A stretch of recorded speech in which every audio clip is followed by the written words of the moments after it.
Hi, you are watching New Time on Silkway TV channel. We bring you the most notable news and important events that happened throughout this week in Kazakhstan, Central Asia and around the globe. Stay with us for more details on politics, the economy, as well as social and cultural life, with opinions from the most recognized experts from Kazakhstan and around the world. I'm Nurbek Machani, and here is what you will see today.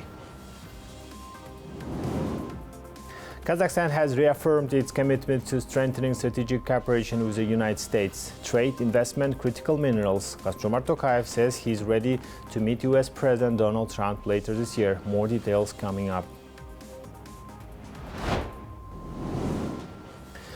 Easier Schengen access for Kazakh citizens. European Union may finally have some good news about the visa facilitation agreement. Exclusive details from Brussels in a few minutes. More than 30% of Kazakhstan's population are children and teenagers. What does it mean for the country to be a young nation with a long-term demographic and economic potential?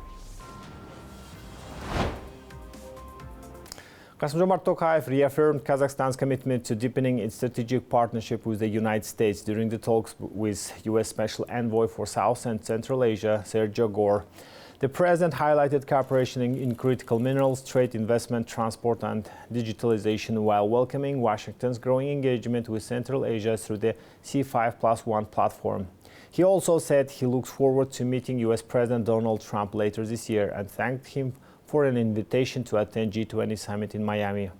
Sergio Gore described Kazakhstan as a key regional partner, noting that the agreements and deals worth more than 20 billion had been reached between the United States and Central Asian countries over the past year. Since 2018, investment in geological exploration in Kazakhstan has tripled, exceeding $1 billion. The figures were announced during the C5+1 dialogue on critical minerals, which brought together representatives from Central Asian countries and the United States. Kazakhstan is seeking not only to expand raw material export, but also to develop joint production projects, transfer technologies, train skilled professionals, and deepen scientific and technical cooperation. Amid growing global demand for strategic minerals and the need to be diversified global supply chains, cooperation in the sector is gaining particular strategic importance. The Committee of Geology reported that several projects are currently in the development phase. One of them is the cooperation between the U.S. Geological Survey and Kazakhstani Geological Survey. It has started about 2 years ago, but last year we've had a very interesting review done by USGS, also in the cooperation with the Finnish Geological Survey, French and German Geological Surveys. And we're waiting for the results of that review that's going to be ready in very short time. Another one is a big tungsten project that is going to be developed together between our national mining company, Tolkien Samruk, and American company called Capital. So right now I know that there is a very big project, progress in that project, and it's going to be, they're already switching to the exploration phase. Kazakhstan and Saudi Arabia see strong potential to complement each other in mining, processing and investment, including the transfer of materials for industrial processing and the re-export. Such a view was expressed by the Bandar bin Ibrahim Al Horayev, Minister of Industry and Mineral Resources for Saudi Arabia. In an exclusive interview to our channel, he also noted that both countries are now working on concrete steps through joint government teams and the Astana International Financial Center, as well as engaging major companies from the both sides to explore practical investment opportunities and projects. Saudi Arabia, as we know, has the project Vision 2030, which aims to become a major global hub for mining and mineral processing. What role do you see Kazakhstan playing in this project, especially given that we have a significant reserves of critical minerals? Well, already we are working with your government through the Ministry of Industry. The Minister of Industry have been a big supporter for Saudi Arabia Future Mineral Forum. And there we see the opportunity that the two countries can complement each other in terms of resources. So Saudi Arabia is closer to Africa and other markets where processing can be made and material can travel from Kazakhstan to Saudi Arabia to be processed and then exported or also used in the industrialization, and vice versa. Saudi Arabia also is interested in looking at opportunities in Kazakhstan for export, but also for investment, because some minerals we have in Saudi that you don't have here, and the other way around. I think also what is interesting to see today with the global challenge of minerals and importance of minerals for different countries, as we have seen, the US have announced the plans regarding the critical minerals. UK have done the same thing. Germany, France, and so on, is working with these countries also to have joint projects. Because sometimes these projects need a lot of financing, a lot of investment and technology and know-how. And I think that's what we aim to do together. Mm-hmm. And Kazakhstan is interested not only in exporting raw materials, but developing domestic processing industries. Are Saudi investors ready to consider joint ventures in Kazakhstan focused on processing critical minerals and producing actually higher added value products? I think it's going to be interesting also to give more results. I have visited also a gold refinery and we see great great opportunity to work, because we don't have a refinery until now. We have our production of gold is growing.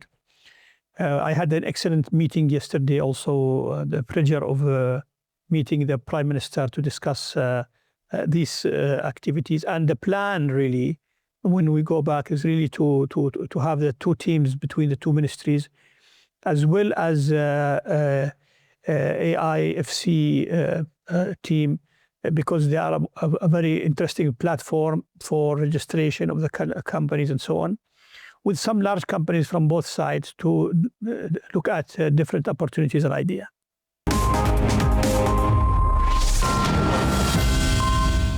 Migration, mobility, and tourism are in focus across Central Asia this week. Regional leaders and experts are looking at the future of labor migration. Kazakhstan is expanding transport links ahead of the summer travel season, and Kyrgyzstan is counting down to the World Nomad Games. This is Central Asia in Focus, and I'm Iskandar Akulbayev.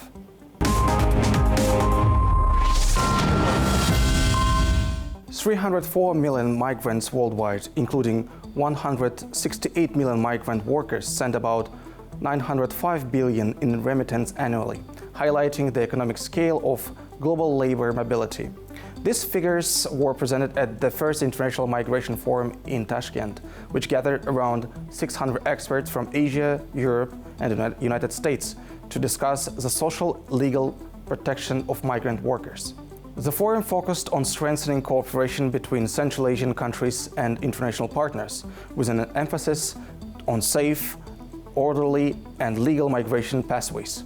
The International Organization for Migration stressed the importance of full-cycle approach to migration governance, covering preparation, employment, legal protection, return, and reintegration. Key discussions included expanding legal migration channels, improving protection of migrant rights, and enhancing skills and language training for workers abroad. Around 20 agreements were signed at the end of the forum aimed at improving labor mobility systems and regional cooperation. Kazakhstan recorded the fastest growth in passenger traffic among the member states of Eurasian Economic Union in the first quarter of 2026. Passenger volumes in Kazakhstan rose by 6.9% year-on-year, well above the Union's average growth rate 1.4%, making the country the bloc's top performer in passenger transport. The increase reflects growing domestic mobility, continued investment in transport infrastructure, and stronger demand for travel across the country. Vacation season is almost here, and to accommodate the demand, Kazakhstan is expanding transport links to popular tourist destinations for the summer with additional train services and flights set to boost domestic travel.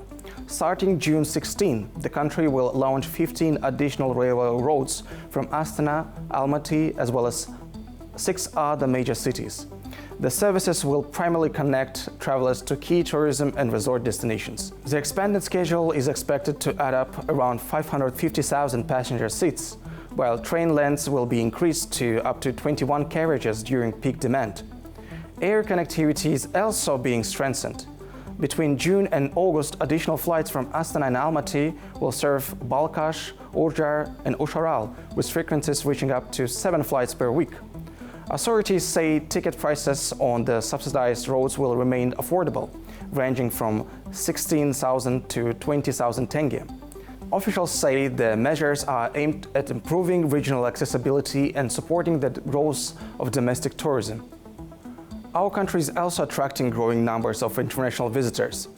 According to Uzbekistan National Statistics Committee, Kazakhstan ranked as the third most popular foreign destination for Uzbek travelers during the first 4 months of 2026. More than 2.2 million citizens travel abroad for tourism purposes during the first 4 months of 2026. Kazakhstan welcomed nearly 355,000 of those visitors, placing it behind only Kyrgyzstan and Tajikistan in the rankings. Kyrgyzstan remained the top destination with around 899,000 visitors from Uzbekistan between January and April, followed by Tajikistan with more than 388,000 travelers. Saudi Arabia, Russia, Turkey, and the UAE, China, Thailand, and Egypt also featured among the most visited destinations for Uzbek tourists during the period. Meanwhile, Kyrgyzstan has stepped up preparations for the 6th World Nomad Games, with less than 100 days remaining until the opening ceremony. In Bishkek, officials launched an electronic countdown timer at the Alato Square, marking a symbolic milestone in the run-up to the international event. The Games will officially open on August 31st, coinciding with Kyrgyzstan's Independence Day. Authorities described the remaining period as one of the heightened responsibility, as organizers work to ensure the Games are delivered at the highest international standard. The World Nomad Games are a major international project promoting the culture, traditional sports, and spiritual heritage of nomadic peoples worldwide. More than 60 countries have already confirmed participation in the upcoming edition, which will be the 6th one, while the snow leopard has been announced as the official mascot of 2026 Games. That's all from me now. Catch more exciting news on Silkway TV channel.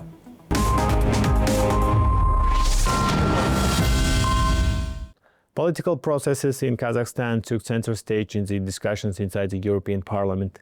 Members highlighted the growing importance of Central Asia for the EU, noting that Astana is pursuing a path of gradual sovereign modernization at its own pace, and that Kazakhstan is actively strengthening its democratic institutions. Meanwhile, Kazakhstan and the European Union are deepening what has become one of Central Asia's most consequential strategic partnership, spanning trade, energy infrastructure, and the critical minerals. Bilateral trade now exceeds $45 billion a year. European investment in Kazakhstan has topped $200 billion since independence, and the landmark €12 billion investment package is now moving from commitment to concrete projects on the ground. Our reporter Almir Amirov is standing live by in Brussels, the heart of European decision-making, with more on where this relationship stands today and what comes next. Almir, over to you, and I see the rain pouring as always. Thanks, Nurbek, and yes, 1 week in Brussels and the daily rain already feels like an evening ritual for me. And standing here at home to the European Commission, the European Parliament, and also the NATO headquarters, it's easy to understand why this city matters so much to Kazakhstan's foreign policy agenda. The EU remains Kazakhstan's one of the largest trading partner and foreign investor. And the numbers speaks for themselves. In just 4 months of this current year, bilateral trade reached more than $12 billion, with Kazakh exports accounting for almost $9.5 billion. Non-resource sectors are also gaining ground. Agricultural exports to EU grew by 34%, topping $266 million. That relationship is underpinned by the Enhanced Partnership and Cooperation Agreement, the EPCA, which entered into force in March 2020, making Kazakhstan's first Central Asian country to sign such a deal with the EU, covering cooperation across 29 sectors, from political dialogue and rule of law to energy, trade, and digital connectivity. country. And the momentum is only growing. At the landmark first ever EU Central Asia Summit in Samarkand in April of last year, leaders elevated relations to strategic partnership there and reaffirming respect and sovereignty and commitment to a rules-based international order.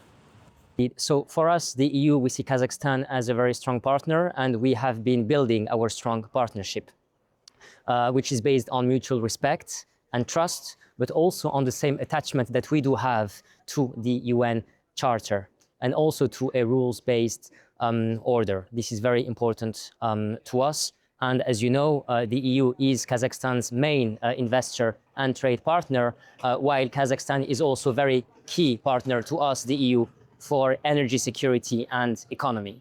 So our cooperation is basically based on what we call our Enhanced Partnership and Cooperation Agreement, and we have been having this for 10 years. And now we also want to actually have this cooperation looking forward to the next years ahead of us, but translating our cooperation into strong results on so many different aspects: political dialogue and rule of law, but also economy and trade, climate, critical raw material, and also regional development. So this is our direction of travel that we want to keep and to strengthen with solid projects and solid results. That direction of travel is becoming increasingly literal as both sides bet big on connectivity. Kazakhstan supplies 13% of the EU's oil imports and 16% of its uranium needs. Around 4,000 European companies operate in our country, and since independence, EU investment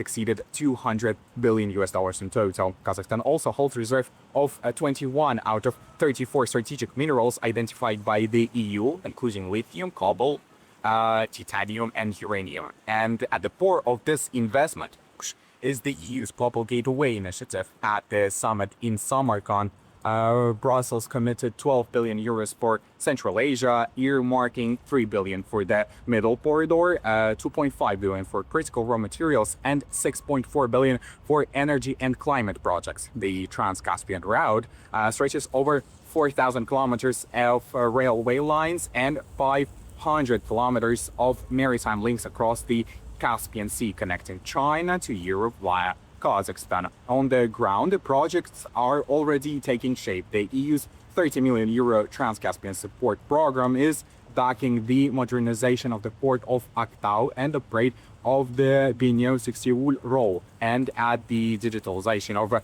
cross-border procedures. And the people-to-people connections are also play a very crucial role. I've met here in Brussels with the president of the Kazakhstan EU Gateway organization, which helps to boost cooperation. Let's listen together. Kazakhstan EU Gateway is a non-governmental, non-profit organization based here in Brussels.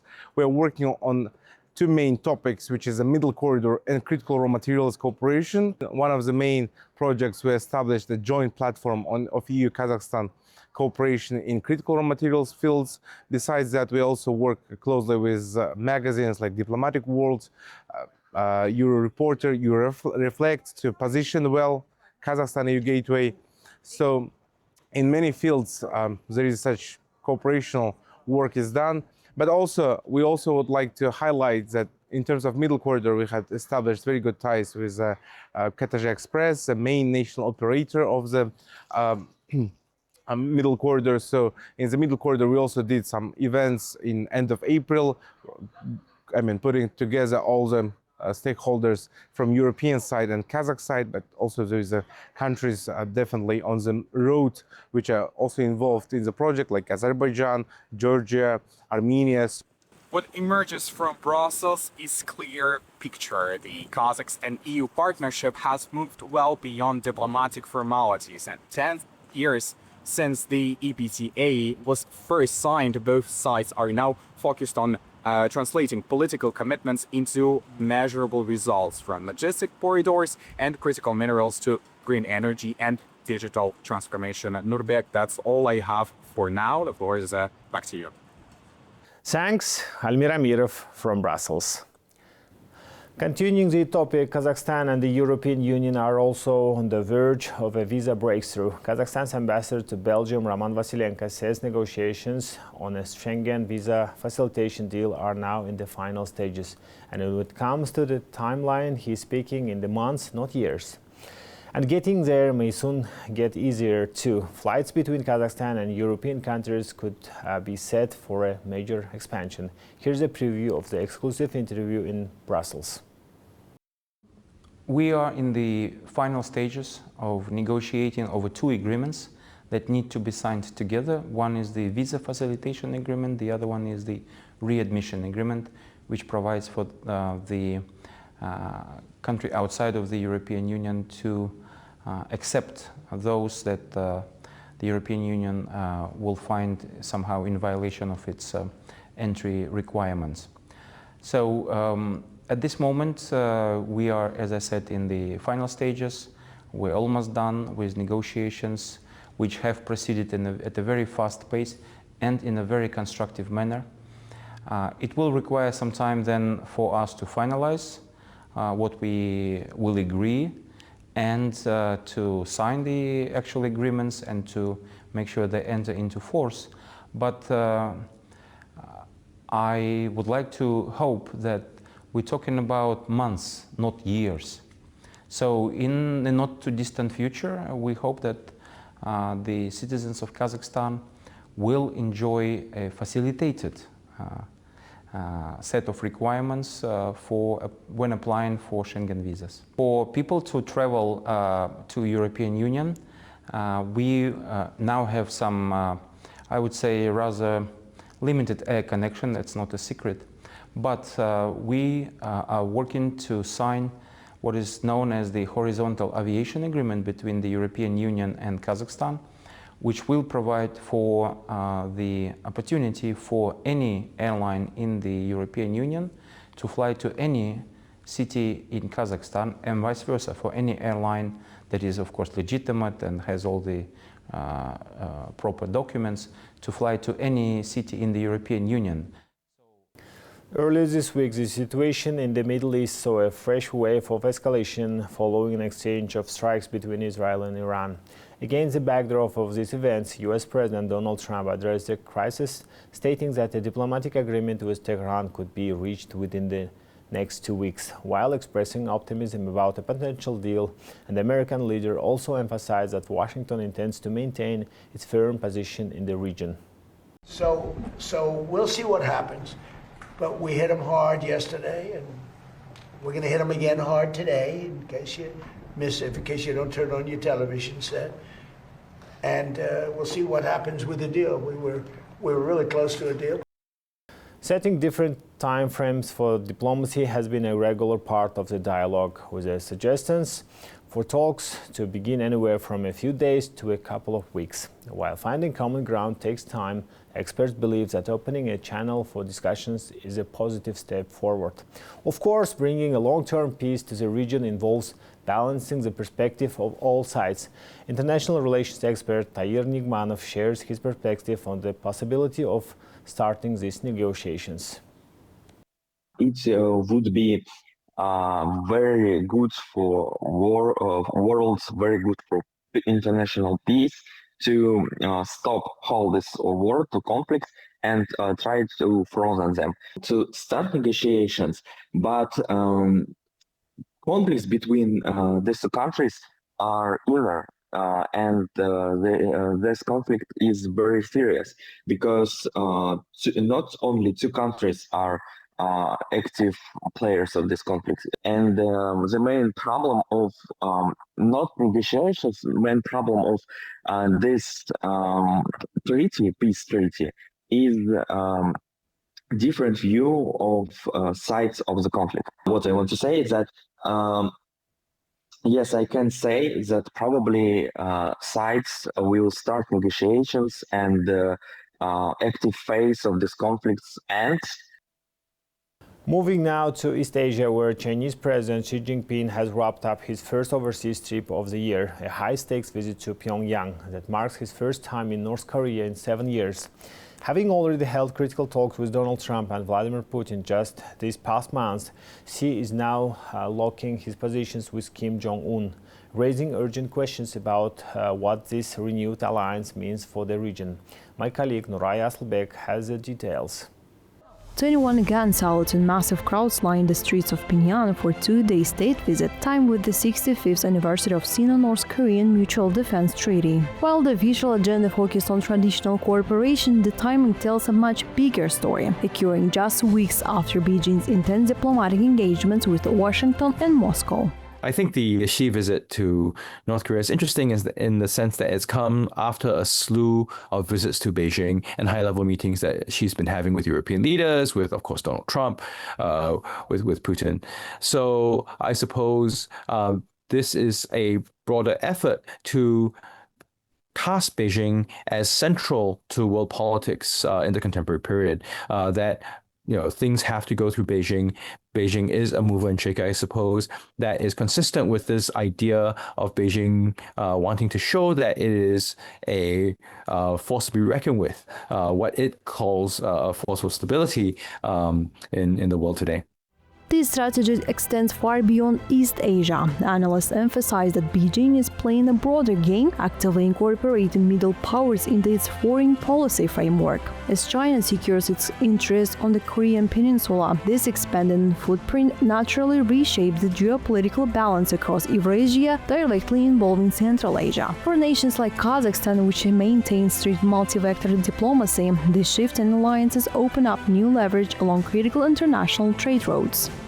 Every time that China deepens its strategic footprint, whether that's with Pyongyang or with Moscow, it means that these trade routes through Kazakhstan, particularly given the current state of world affairs, makes it more important. And so there's a bit more leverage for Central Asia, but also investment opportunities and future business opportunities. So there are a lot of these relationships really matter for Central Asia. This diplomatic sequence is being closely watched across the region for its broader implications. Noting the specific timing of these engagements, political observers suggest that Beijing is emphasizing its role as a key factor in regional stability amid ongoing global uncertainties. As Asia's geopolitical and economic architecture continues to evolve, analysts view these movements as an effort to ensure that future security and trade discussions remain fundamentally tied to Beijing's involvement. Nuray Asılbek, New Time. Artificial intelligence is becoming not just a technological tool, but a new foundation for the international standardization system, requiring a fundamental rethink of traditional approaches to safety, interoperability and regulation. This was stated by James Wood, Director of Communications at the International Electrotechnical Commission, in the exclusive interview with our channel. He also noted that Kazakhstan and other countries in the region are demonstrating strong engagement in shaping digital regulatory frameworks and are already actively adopting standards to the demands of a rapidly evolving digital economy. Here is a short excerpt from the interview. I think it's well understood that AI presents both opportunities, rich opportunities. It's already shaping a lot of the vertical industries out there, whether it's transportation, medicine, healthcare, and business as a whole. And we have a real opportunity within the standards community and through our members to ensure that standards for AI are sustainable, that they are equitable, and that they also have a human-centric component to them, because it's no longer sufficient for standards to ensure safety. This was the base premise that international standards are sort of rooted in. They still ensure that the products we use every day and the products we use that are all around us are safe and are compatible with other systems and are interoperable, but that's no longer enough. So AI is forcing all industries, and including the standardization sector, to ensure that standards go that little bit further. And we have to now build in a human-centric component because standards are not just technical, they're also societal. because technology is now interwoven into our lives in such a way that every change in technology has a potential impact on society. So standards need to do more now, and AI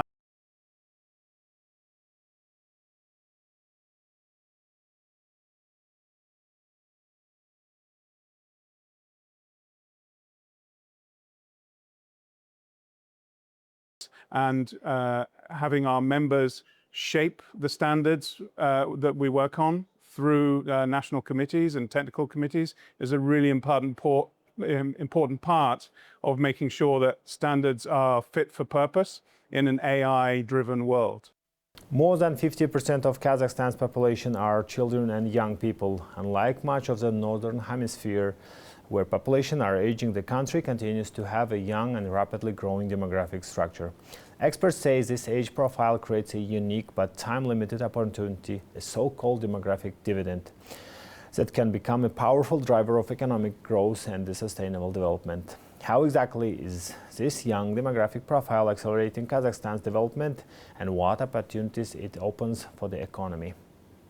Kazakhstan today demonstrates a distinctly young demographic profile. According to Bureau of National Statistics, the country's population has surpassed 20.4 million people. More than half of all residents, around 11.3 million or 55%, are children and young people. Those under 14 account for about 28% of population, while people aged 14 to 34 make up nearly 27%. Experts say this age structure creates the foundation for a demographic dividend, a period when a large working age population can become a powerful engine of economic growth and development. This demographic window is considered a key opportunity for Kazakhstan's future. First of all, let me say that young people are first producer of value, innovation, culture, and many other things, and reproducers of mankind, if they are put in the condition to prosper and contribute to their and their community and country's well-being. In that case, they can really support the diversification of one country's economic model and going into the creative industry, the service sectors. And so they can really be the propeller for economic transition, green, digital, creative transitions. Experts note that the young population structure can become an important resource for the country's economic development. On the one hand, it helps sustain the social protection system and pension payment due to a higher share of the working age population. On the other hand, it creates significant potential for innovation and adaptation to new technologies. In addition, a young population drives domestic demand, from housing to goods and services, stimulating economic growth. However, in order to fully realize these benefits and ensure long-term economic growth, continued investment in education, healthcare, and social support and equality employment opportunities remains essential. Молодая структура населения страны однозначно может способствовать. A young population structure can undoubtedly contribute to strengthening Kazakhstan's global competitiveness, but only under the condition of large-scale and high-quality investments in human capital. This includes quality education and quality healthcare services, starting from birth and continuing throughout the entire life course, as well as ensuring strong healthcare provision for our older generation. It also involves investment in an effective social support system for all people. Значит, инвестиции в эффективную социальную поддержку всех людей. Kazakhstan has already established a strong demographic advantage with a predominantly young population. At the same time, how this potential translates into economic outcomes will largely depend on ongoing developments in education, employment, and social policy. In the coming years, the key focus will be on how effectively these demographic trends are reflected in real economic opportunities for the young generation. Raya Slabek, New Time. Silkway Star continues to expand its international reach. The anthem of Kazakhstan's flagship music project was performed at the 5th Media Innovation Forum in Chongqing, China. The song was performed by the Kazakh singer Ruhia Baydukenova, a participant of Season 2, and the Chinese singer Zhang Sunan, a contestant from the Season 1. The performance became one of the highlights of the forum's cultural program, underscoring Kazakhstan's growing role in the fostering international humanitarian and media cooperation along the Silk Road. Notably, Silkway Star remains the only large-scale television project from Kazakhstan to be broadcast internationally.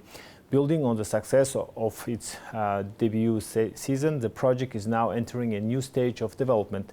Preparations for the second season are already underway, with filming set to take place in China this summer. Silkway Star is a joint initiative of the television and radio complex of the President of Republic of Kazakhstan and China Media Group, bringing together talented performers from across the Silk Road region through the universal language of music. Writing history now, Silkway, Silkway, with every song, every song. We give you the world, Silkway, Silkway, we song as one. And that's it for today. All the main news about Kazakhstan and Central Asia can be found here. More special projects about our country are available on Silkway TV channel. So stay tuned and see you next week.